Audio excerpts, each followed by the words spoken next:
What is up, regular show fans? Matt here from Matt and Austin, here to review the regular show episode, A Skips in Time. Now, this episode was kind of disappointing. I mean, it was still a good episode, it just wasn't as good as I was hoping for.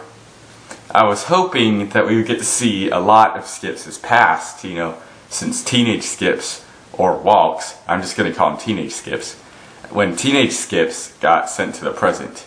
I thought it was going to reveal a lot about Skips' past, but it was mostly just teenage Skips being confused about the modern world. Now, teenage Skips is a lot different from present Skips. He's irresponsible like Mordecai and Rigby. He has a weird accent for some reason.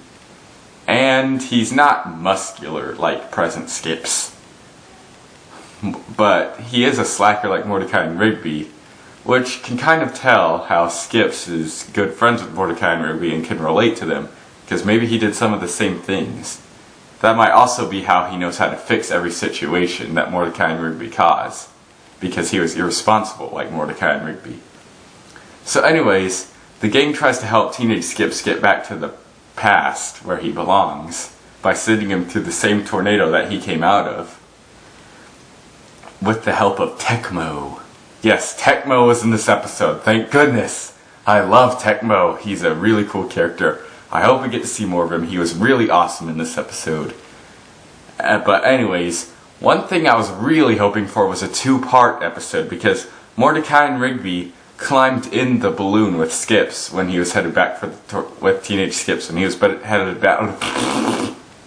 Mordecai and Rigby climbed in the hot air balloon with teenage Skips when he was going back to the past through the tornado. So I figured Mordecai and Rigby were going to get stuck back in the past with him. And I thought it was going to be a two-parter. But no, they got out. And teenage Skips went to the past. So that disappointed me too. So it disappointed me by not revealing a bunch about Skip's past. And it disappointed me by not making it a two-parter. I was really hoping to learn more about Skips, but even though it didn't really tell anything about his past, it was still pretty cool to see past Skips. So it was a good episode, just not as good as I was hoping for. So if you're looking for, an episode on a character's past, this is not the one for you. But it was still a good episode overall. So there's 3 questions in the description. Did you like teenage Skips? Do you want to see more of Skips' past? And were you disappointed by this episode? Leave your answers in the comments below, and I will see you next week for a regular show.